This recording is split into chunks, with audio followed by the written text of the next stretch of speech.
Dun, dun, dun, dun. And we're back. And thank you again, Mr. Chairman. Sorry about that audio issues. Yes. Yeah, I still don't mess up New Hampshire. I was like, and he's right. The first time I saw that, I was like, that's a little ballsy, right? I mean, because you're going after another state. But the more I drove by it, I'm going, you know what? Damn right. Don't mess up New Hampshire. Yeah. Which is exactly what I think. Something. Yeah. Oh, sorry. I was going to use something like that in Vermont, and then I was told not to because more than 60% of the people who live in Vermont are not from there. So I was told. What was your slogan? What was your slogan going to be? From Vermont for Vermont. It should have been just Yankee go home. Yankee go home, right? Get out of here. Don't want to get.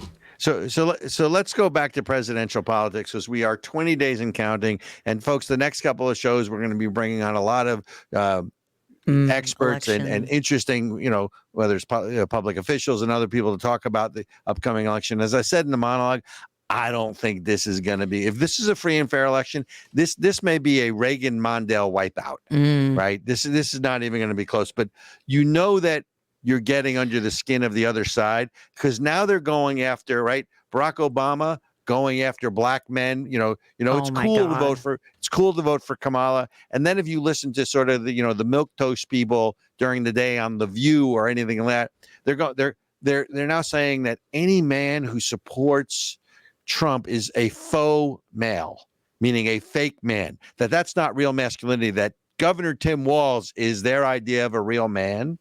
The guy who can't load a shotgun? Yeah, just don't let him load a Yeah, this is a guy who's going to fight for us. Yeah, okay. But so, and then I heard earlier today, any man who votes for Trump needs therapy. Oh. Right? Now, if re-education camp? Right. Well, if Dr. Lori Feynman was on the show, she would say she would agree, right? Well, all men everybody needs therapy. Everybody needs therapy is probably what Lori would say. I don't need therapy. I mean, if I hang out with you much more, I might need therapy. You will definitely need therapy for sure. Right. I need therapy. I'm in therapy. There you go. Sometimes. And yeah, they say, you hated your father, you hated your mother. Your parents didn't have any kids that lived. That's what they say in therapy, right? And it's everything is everyone else's fault but mine, and it's about my truth. And I actually, real talk, I actually have some opinions about the psychotherapy industry, but we can save that for another show. I think I won't derail us. Yeah, don't derail us. But I want to go back to this. If you look at what Kamala Harris is now doing, right? I mean, when in the monologue, I'm talking about rope-a-dope strategy, which is really what it is, because these soft interviews. Now, Trump's going on Joe Rogan, right? You heard that? Is that confirmed? I heard a rumor, but I didn't know it was confirmed. And don't hold me to it. I believe it's confirmed, but again, I could be wrong. Wrong. Last time I was wrong. I thought I was wrong once, but I made a mistake. Because that's the male thing, right? Because we're misogynists, we need therapy, we're faux men, all those things. And since I'm not voting, so lucky you guys don't just backhand all of us. I'm sorry, real talk. Women, y'all out there browbeating men and acting like absolute nags and hags.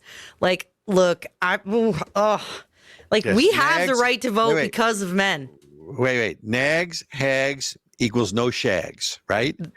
Yes. How's that? I'm with it. Okay. Whatever you, yes, I'm in agreement. Okay, I'm sorry. What were we talking about? I'm sorry. That was my fault. Kamala Harris's campaign. You derailed us, but here, shags, shags. Kamala Harris. Wait, nope, won't go. No, I didn't say. Nope, go ahead. No, you're talking about women in general. How much coffee have you had for this episode? I had an energy drink. Clearly. Whoa. Okay. On an empty stomach, no doubt. I'm ready. I'm ready to go, you guys. But the other thing, on a very serious note, we often talk about how personnel is policy, right? And one of the things I've not been able to wrap my head around is no one is focusing on who the people are, the assistants in the White House. I want to bring up a couple. I want to bring up a couple of names. right? The first Yeah. one is, and maybe you can pull this up. People wonder why the Biden administration doesn't support Israel, and they say that they do, but they really don't. They give lip service to it. I want to pull up someone named Maher Bitar, right? So here's a guy, Maherbitar. He is front and center in the Biden White House. He is, basically linked to the Muslim Brotherhood, right? And here's a take on Instagram, but the point in all of this is that this guy could be the next director of national intelligence, the head of DNI, right? Check this out. Oh, hold on. Well, if you can do, you having a date today, Ericka? I'm telling you. In the administration, this is Maher Bitar. He's the Deputy Assistant to the President and the Coordinator for Intelligence and Defense Policy at the National Security Council. That's a very influential position. He's a Palestinian American and a former board member of Students for Justice in Palestine. That's one of the most prominent campus hate groups. They're associated with the Muslim Brotherhood, and that's an Egyptian Islamic supremacy organization whose stated goal is to spread Islam around the world and raise the flag of jihad. That's their words. Hamas is an offshoot of them. Now, Students for Justice in Palestine, unsurprisingly, endorsed Hamas and the atrocities of October 7th. This guy, Maher Bitar, also worked at UNRWA, which is obviously deep ties to Hamas, and he's heavily involved in anti-Israel indoctrination. He also did an internship at the umbrella organization that funds another anti-Israel campus group called Jewish Voice for Peace. They've always got these deceptive names. Anyway, he's effectively a Muslim Brotherhood plant in the U.S. government in a senior defense-related position. I couldn't. All right, so let's hold it there. Are we? Is this confirmed? Oh, what's up? Oh, look him up. This is like, by the way, for sure. Wait a minute. I'm going to give you a bunch of names. All right. You have Nasrina Bargzi. She's a deputy counsel and future Muslim liaison. This is a woman in the White House, right? Interviewed by the FBI after 9/11 because she supported the Islamic terrorist at Gitmo, and she was, from Berkeley. You've got Mazen Basrawi. She's the current Muslim liaison in the White House, and she's, she attends conferences with, those unindicted co-conspirators for the World Trade Center bombing. You've got Brenda Abdalal. What? I mean, she's a piece of work. Accuses Israel of ethnic cleansing. She's the assistant secretary for partnership and engagement at Homeland Security. She's been, appeared at a convention where other speakers called for a caliphate to rule Islamic law, freeing Islamic terrorists and destroying Israel. These are the people, ladies and gentlemen. I can go on. What? There's like, what? She said what? Wait. I can go on. There is. You need to look up who all these assistants are as the White House. Hold on. Wait, I need it. Wait, hang on. Okay, I need a second, Robert.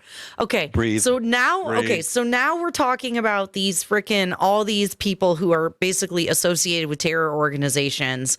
We've talked about Chinese spies, multiples of them being hired by, Feinstein and Swalwell and all over how are these people getting jobs? Are y'all doing background checks? Ericka, Ericka, breathe. Okay. And I get what you're saying, but this has to be on purpose. Of course it's on purpose, but the point is that elections do have consequences. And if you want to understand the Biden administration's policy towards Israel in the Middle East, you have to look at the staff that's behind them. And they're all very public about it. Again, Maher Bitar, right? Maherbitar. If Kamala Harris wins, he is the next, head of DNI. And then the other names that I'm giving you here, look up Nasrina, Nasrina Bargzi, Bargzie. Do your own research, ladies and gentlemen. Don't believe me. Right. Then there's Mazen Basrawi, Mazen Basrawi. Then you've got Brenda Abdalal, Abdellall. I mean, the list goes on and on. Right. And look, let's understand something. Let's just go with Bitar himself. If this guy is the senior most official in the Biden White House responsible for coordinating U.S. government intelligence and defense policy. So is it any wonder? But that's what the media doesn't report. That's, again, one man's terrorist is another man's freedom fighter. This moral equivalence, Right. So on a very serious note, I mean, we're not going to end on a serious note because I want to get to my favorite Saturday Night Lives, because you're losing when Saturday Night Live trashes you. But on the serious note, ladies and gentlemen, the election isn't close. Right. Yeah. I don't care what they tell you in the polls. These are opinion journalists that have an agenda. Mm-hmm. Number two, you have to, if you want to understand. Right. But if you want to understand policy, look at, the fish rots from the head down, look at who the president or vice president is, but look at who their staffs are, because their staffs are the ones that have to implement policy. I've just given you some names to look at. Last but not least, you're losing public opinion, and you're losing an election when you get skewered to death on Saturday Night Live. Dun, dun, dun. So I want to show everyone this. If you haven't seen this, it's funny in a really sad and pathetic way. So, well, I mean, but you got to tee this up. If you haven't seen this on Saturday Night Live, you're missing out. All Go. right. And this is So for those of you listening, it's the actor jokingly dancing, being Kamala Harris. like Kamala Harris. So good. And Donald doesn't think I'm black. Right. Okay, listen up, everyone. We couldn't have gotten here without one man, and his name is Joe Biden. Get on out. Joe Biden. All right, and let's go to the end of this, because I don't want to hear Joe Biden. But together, we can end the dramala. This is the setup. And the tromala. And go relax in our pajamas. Because if there's one thing I know, he's back. He's back. All right. You want in? Yeah. Come on in. Okay. Hey there. For those of you on the radio, you're missing out. But look, Now it's Joe Biden sniffing Kamala Harris. Okay. How did I get back here? I don't know. yeah, go watch the video. I mean, it's funny stuff. But most importantly, ladies and gentlemen, before we end, because there's one last thing we got 10 minutes. We have more, because I want to talk Israel Appreciation Day. Yeah. We'll get that. But look, go vote and make sure it's not a close election. Vote. And the truth is, I really don't care who you vote for. In all honesty, go vote. It is a sacred privilege in this country. In other countries, people die to be able to cast their votes. Literally. We had people die here to be able to cast votes. You're gonna start that again? Yes. Okay. So anyway, see, it doesn't say 10 minutes for me, but that's okay. Yeah. The other thing, I want to segue, and again, to all our sponsors of Israel Appreciation Day, to all our speakers, a month goes really quick. We have the Jewish holidays.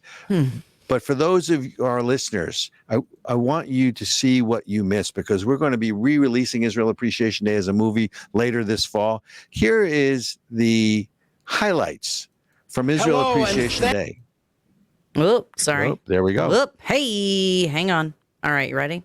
Here we go. I am. For being here. This is the first ever Israel Appreciation Day. I believe in the words of Israel's first leader, David Ben-Gurion, who said, "One does not write history, one makes history." The history of the Jewish people is one of rising and flourishing, despite thousands of years of being attacked, exiled, and scapegoated. And I'm honored to join all of you in celebrating the first annual Israel Appreciation Day. And there are many reasons to appreciate Israel. It's one of America's closest allies in the world. It's a safe haven for persecuted people, and it's a wellspring of innovation. That the land of Israel was given to the Jewish people, not by the United Nations, but by God himself. Well, no one wants to fight. I'd love not to have this weapon, to be in a bulletproof vest, to serve in the IDF. We cannot allow the worst instincts in our society to win. We must stand proud and we must stand tall. This is the Jewish moment, when the Jewish people stands for life over death and shows the lost and confused West how to survive. From the Chalutzim, the pioneers, the original and early inhabitants of the land, even before the official creation of the State of Israel in 1948. In my mind, one does not have to be Jewish to support Israel in their battle against the evil that is Hamas. One only has to be human. Our Jewish community is stronger than ever. And Israel's two things. It's not just a place, it's also a people. We're only a generation away from the Holocaust and understanding, yes, it could happen again. My daughter came home and said, is there going to be another Holocaust? I couldn't live with myself if I didn't stand with Israel and the Jewish people at this moment in time when they most need us. A free press during the Israel-Hamas conflict has provided real-time updates on terror attacks. And if we don't learn from those conflicts and wars, we're doomed to repeat the same mistake. And it takes a lot of courage and a lot of strength to come out and be a voice of one sometimes. What did you do professionally prior to October 7th? It is your duty as a Jew to shine the light. Go on to social media. Why would you flourish under persecution? And the answer is that's our nature. That's always been our nature. When our enemies terrorize us and they come after us, what you see is a direct correlation to innovation. The nation of Israel lives.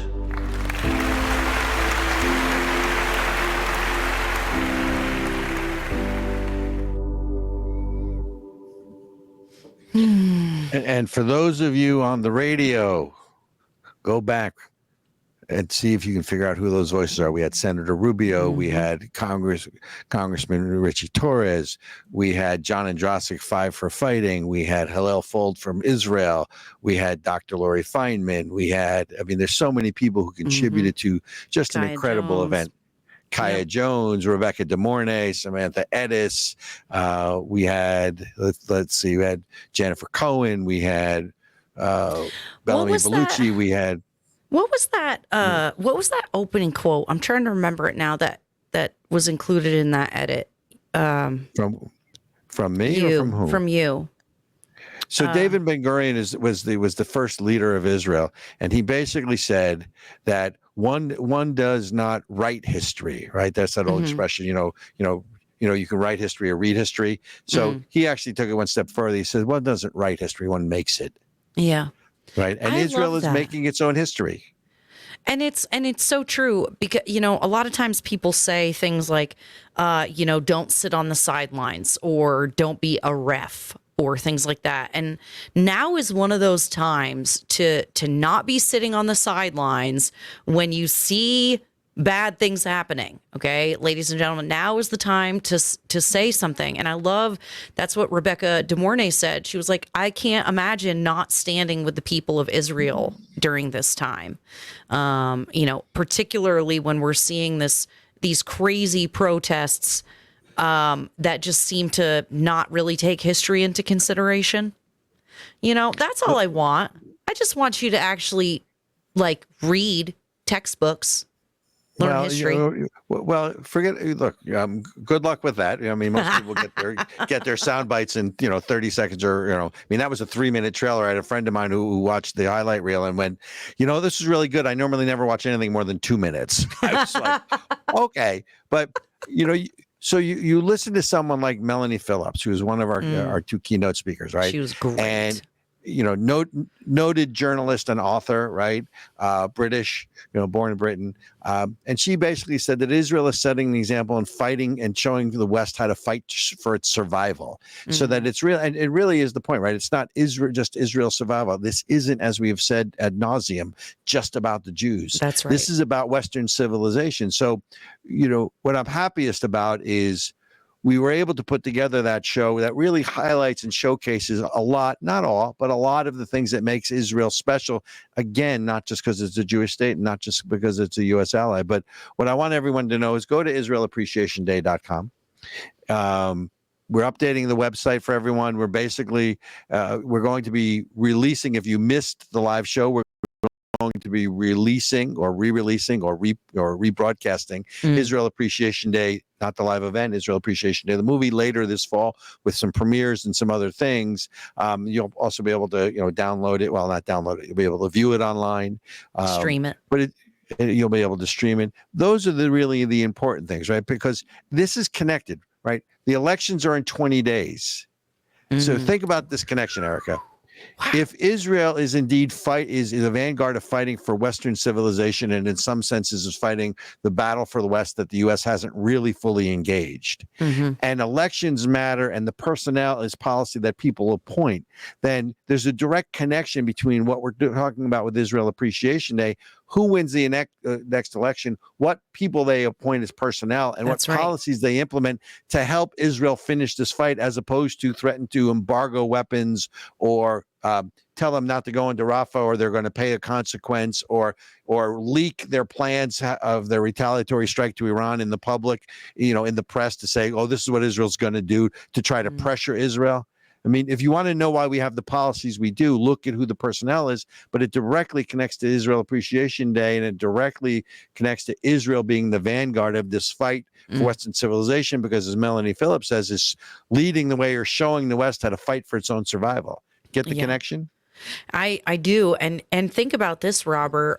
We just had the entire East Coast get devastated by multiple hurricanes 20 days from an election. How many people voted early and put them in mailboxes that have now been washed away? How are they going to have polling places, voting booths, all of the other things? So, ladies and gentlemen, number one, if you're not in one of those states, it's even more important that you show up. Let's have a landslide electoral college and a popular vote.